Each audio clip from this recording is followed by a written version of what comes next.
Space Coconut. So a funny thing happened. I could have swore that I did a video about the Gen Rush a long time ago, talking about an additional objective or something along those lines. I couldn't find it. I couldn't find anything like that, so I may not have ever actually talked about the Gen Rush, at least in its own dedicated video. So, we're going to do that today. Conveniently enough, there was a forum post that kind of blew up today, and it was just somebody actually asking, what exactly is Gen Rush? It blew up, and now there are 3 pages of forum posts on there with people talking about how Gen Rushing is just killer excuses for being bad, and then people like me trying to explain what it is. So I'm just gonna read what I wrote to you, and you can check out that forum post for yourself because there are some things. So here's what I wrote. In general, without inserting bias as best I can, the Gen Rush is this: the feeling of how quickly gens can be done by survivors who are not being chased by the killer. The killer can only effectively stop one survivor from doing gens at a time by chasing them. Depending on how long that chase goes on, the remaining 3 survivors can work on generators and complete them at an effective pace. As gens are completed, the killer feels more pressure to down and hook survivors in order to prevent them from escaping. In most cases, if a group of survivors can effectively loop a killer while the others focus on generators and trade off as they're downed and hooked, the killer will be unable to stop them from escaping. This places the time crunch on the killer while the survivors feel no time crunch.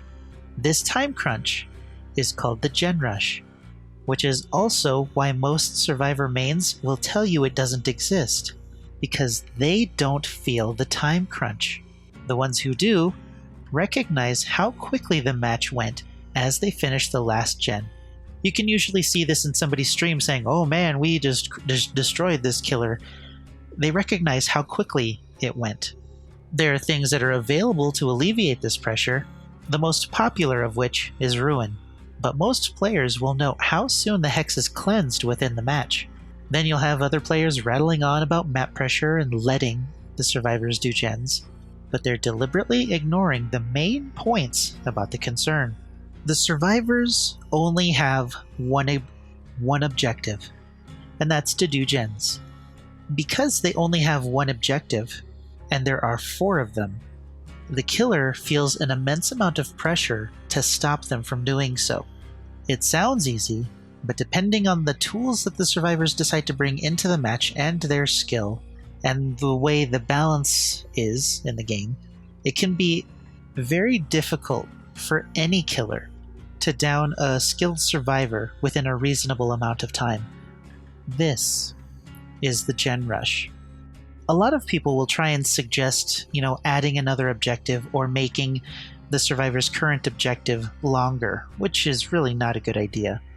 Adding a new objective, it might be good, but I think the implementation of it would be a very, very, very delicate thing to implement into the game.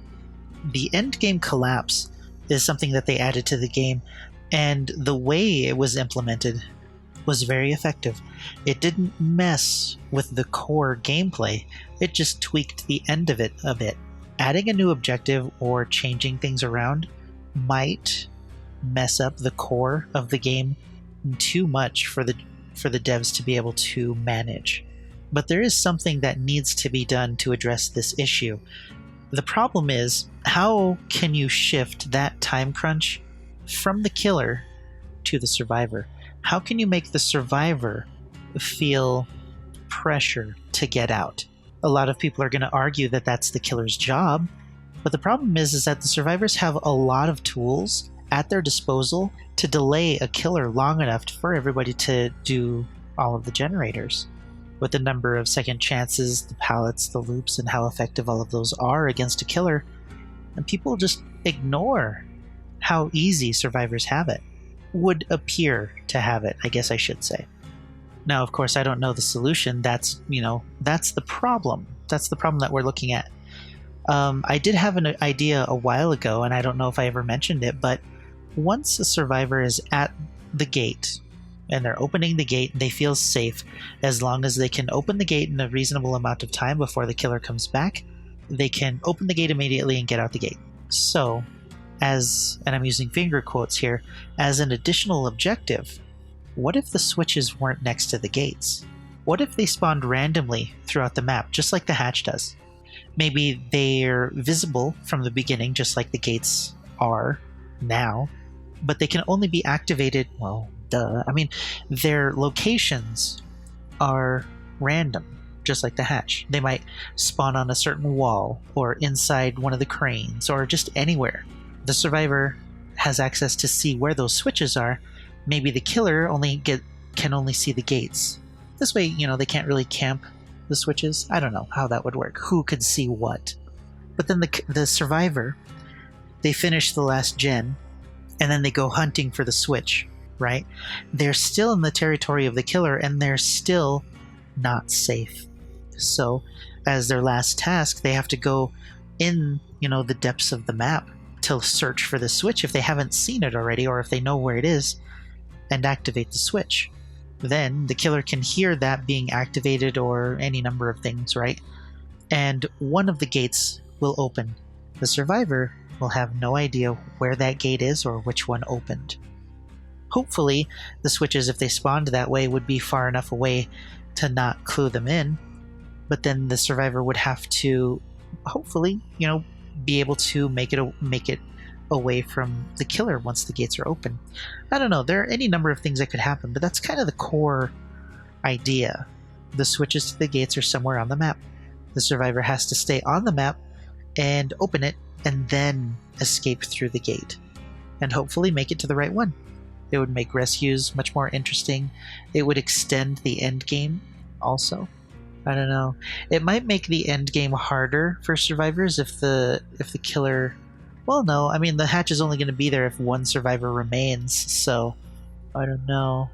It could also solve the problem of a killer seeing or being within range of both switches, because, the switches would have more places to spawn than just on the outskirts of the map within, view sight. I mean, okay, so Mount Ormond, what if one of the switches spawns inside a jungle gym, and then the other one spawns inside the house, like on the second floor? There's no way a killer's going to be able to track both of those. So survivors are going to be able to open the gates without much problem. But they're still in the map. Once they pull that switch, once they finish, there's no guarantee that they can make it to the gate. So we can build out this scenario, right? The killer hears the survivor activating the switch somewhere. The killer goes up. The survivor, commits to the switch and opens the switch. The killer gets the hit, but now the survivor has to make it to the gate. And that's completely dependent on their skill. And the killer has a chance to get the survivor, even in the last moments of the game. Now, I don't know about you, but that sounds pretty exciting. I've always wondered why the switches were directly next to the gates. I'd always thought that was weird. So then even with the rush, the time crunch, that essentially adds, 10, 15 seconds, maybe, at most, to the end game? Well, I suppose in the end that's not really a whole lot, but it does make that kind of interesting. I honestly don't know what a good solution to the gen rush is. Everybody says you should find a part for the generator before you can fix it. I don't know about that. I honestly think that survivors shouldn't be able to touch gens and they're magically stopped regressing. I think that would take care of some issues. I mean, the killer has to spend 2 seconds breaking it. The survivor should spend as much time fixing it, at least. But that's just an opinion. I don't know. I don't know what the solution is to the gen rush. But I wonder if... I think the most important question here is, are the devs thinking of a solution to it, or are they just going to let things stand as they are? I think that's an important question to ask them the next time they have a Q&A. Instead of just saying, the gen rush sucks, are you going to do something about it? Or the gen rush sucks, why can't we blah blah blah blah? Instead, ask them, What do you have in mind? Is this a problem that we have that you're going to let stand because it's not a problem to you? Or is this a problem that you do see and you're trying to find a solution in the same way that you found a solution for the Hatch standoff and endgame? I think that's the important question to ask. Whatever our suggestions are, they generally don't take them for the most part, except for perks. They'll sell it to us in perk form. But when it comes to something like this, I don't know.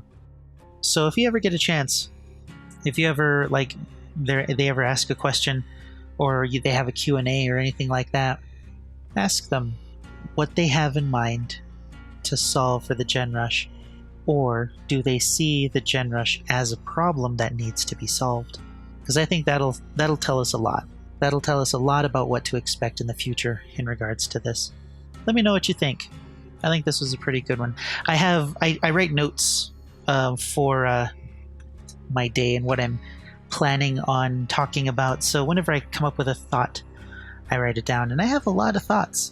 Did you know there are some new status effects coming out?